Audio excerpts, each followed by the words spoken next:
everyone, welcome back. I'm Tania Malik, a biohacker, functional nutrition coach and the founder of the Biohackers Company. Today I'm going to talk about adrenal fatigue or chronic stress, what it does to our body and how can we heal from it. But before I begin, my disclaimer. Everything I talk about in today's video or any of my videos comes from my personal research and is my personal take on the topic. Alright, so coming to adrenal fatigue. I want to begin by first talking about stress. What exactly is stress? Because remember, stress means different things to different people.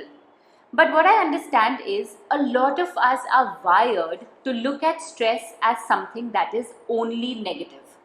That's not entirely true. While yes, stress can and does have a lot of negative health impact, something we're going to see in the rest of this video, but stress can also actually be good for us. Let me take a very simple example to explain this, right? An example of a physical workout.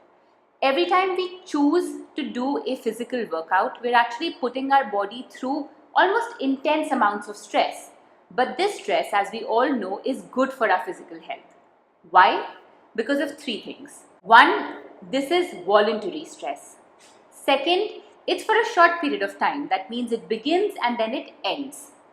Third, in most cases, when we decide or choose to work out, we know that the workout or this physical stress is going to be good for our physical health, which means our mindset or our perception about that stress is positive even before we put ourselves through the stress. Now, credible research has shown us that our mindset towards stress actually influences or impacts the way the stress affects our physical health. Now, I'm not going to get too much into the detail of this, but I have cited a very interesting research paper in the captions below for any of you who are interested in reading about it. But essentially what it explains is when we think of a stressor as something positive, its impact on our physical health is not going to be drastically bad for us. But when we perceive or look at a stressor as something distressing or negative, it's going to have all of the negative health impacts that I'm going to talk about in the rest of the video. Let me take another example. Let's say there is a stressor at work or work stress.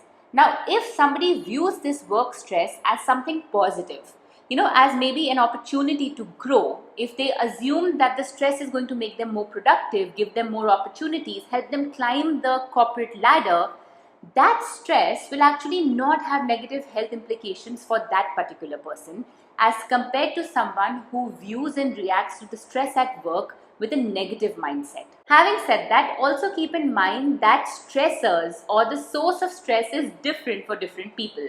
Something that is stressful for one person may actually be fun for another person, which means it's important for us to be empathetic about somebody's stressors and stress levels, but also important for us to be accepting and empathetic about our own stressors and stress levels. Now let's understand how does stress actually work.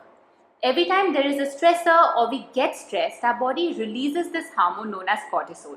Now I know cortisol unfortunately gets a bad reputation, but it is actually an important hormone that plays an important role in many of our health functions. It manages inflammation, regulates blood glucose, but most importantly, it's responsible for us getting up and getting going. That is the reason why it is highest in the morning, or our cortisol levels are highest in the morning, and it keeps dropping through the day until it becomes lowest when it's time for us to go to sleep. When we are stressed, our body releases this hormone or cortisol so that we become ready for physical action. See, we are biologically wired to look at stress as a physical threat, right? Imagine lions were chasing us. So every time we are stressed, the hormone cortisol actually increases our focus, gets our body wired up for physical action so that we can solve the problem or the root cause of this stress. Now this is great when it's an immediate stressor because our alertness, focus levels are so high, we can actually get things done, get problems solved. But remember, when all of the focus is on solving the root cause of this stress, the body shuts down or takes away from everything else that it considers non-essential for survival. That means your digestion process, your managing or maintaining your hormonal balance, managing your bone health, skin health, hair health, all of this becomes secondary and is almost shut down because your body is now focused and wired and charged up to just solve the problem or the cause of this stress. Now, when this immediate stress doesn't come to an end but actually continues on because we are constantly feeling stressed about the original stressor because we haven't changed our mindset towards it, or the stressor is just that troublesome, this puts our body into chronic stress mode, which means that our body is constantly releasing cortisol to deal with this particular stress. Now, this constant release of cortisol actually desensitizes or makes the HPA axis insensitive towards cortisol. Now, keep in mind that the H in the HPA axis, or the hypothalamus, is almost the master or the CEO of our entire endocrine system, which means it is responsible for managing the balance of all of our hormones, including thyroid. When we are in a chronic stress situation and we have reached a point where our body has become insensitive to cortisol, we get into a situation known as adrenal fatigue, or the adrenal glands have become fatigued and tired and are not able to create more or enough cortisol anymore. This situation goes hand in hand with other hormonal imbalances because, like I said, hypothalamus is responsible for your entire endocrine system management. I'll actually give you an example of a recent case study where we found this person was dealing with an autoimmune thyroid condition, or Hashimoto's. When we did some digging or root cause analysis, we recognized that this person also had adrenal fatigue. In fact, adrenal fatigue was making the thyroid condition worse, but was also causing major gut issues. Gut microbiome dysbiosis. When the gut is out of balance, it reduces or even stops the absorption of nutrients, leading to malnourishment, which further disrupts or actually really wreaks havoc on the immunity of the person. So it's almost like a catch-22 situation. You see, all of this is connected. I'll give you another example. Like my adrenal fatigue, the first symptoms for me to recognize it was not actually the fact that I was feeling tired all the time, because I thought it's my functional hypothyroidism that was causing me to be tired. The first symptom actually was my increased blood levels of increased levels of blood cholesterol. When the HPA axis gets disrupted, or when you're in this mode of adrenal fatigue, you will find that your body's entire hormonal balance is actually out of place. And that is the reason why I always recommend that if anybody is dealing with autoimmune thyroid issues, specifically Hashimoto's, make sure that you assess to see if you have adrenal fatigue. Now remember, adrenal fatigue is not a medical condition. In fact, a lot of traditional medical practitioners don't recognize it as an ailment. It is a functional condition, which means you'll have to look for symptoms to see if you have adrenal fatigue. Now, what are these symptoms? Probably you're feeling overwhelmed, tired even after sleeping well, maybe trouble falling asleep or staying asleep, extreme food cravings, both salty or sweet foods, constant brain fog, you feel easily triggered, maybe you have a low sex drive or have mild depression or constantly always tired, or even sudden changes in your weight. All of these are possible symptoms of adrenal fatigue. Now, what are the possible root causes of adrenal fatigue? Of course, mental and emotional stress, as we saw earlier in the video, but it can also be conditions like insulin resistance, metabolic syndrome, or chronic inflammation in the body. But most importantly, it is also lack of quality sleep. When our body isn't getting enough or quality sleep regularly, it actually gets thrown into a condition of physical stress.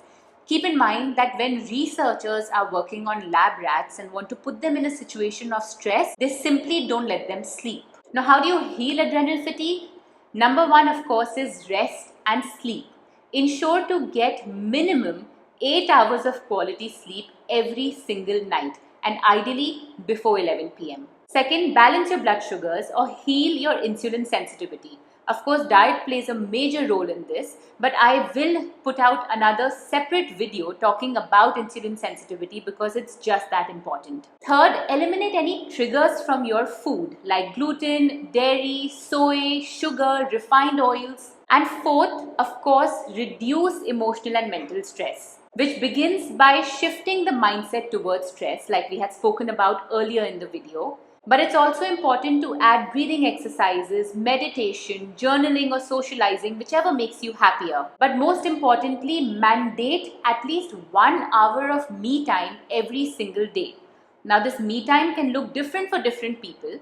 Like, for example, for me, this is that 1 hour of exercise where I don't interact with anybody and it's almost meditative.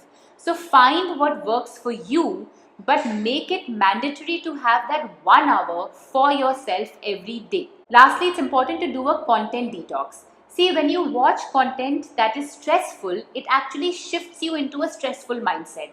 Unfortunately, this means filtering out news because news nowadays can be pretty stressful. But also, when you choose to engage with content, maybe for some time filter or limit it to just happy content. Lastly, let's talk about supplementations that can help functionally heal from adrenal fatigue. Number one, as always, is to heal your gut, which means adding a good quality daily probiotic. Make sure it has the bacterial strain Saccharomyces boulardii in it. Second, a adaptogen like ashwagandha, if it's a high quality bioavailable formulation, can be very helpful in healing adrenal fatigue. Along with this, also making sure you're getting all of your vitamin B's or adding a good quality vitamin B complex. And lastly, making sure you're getting enough good quality bioavailable protein in your diet.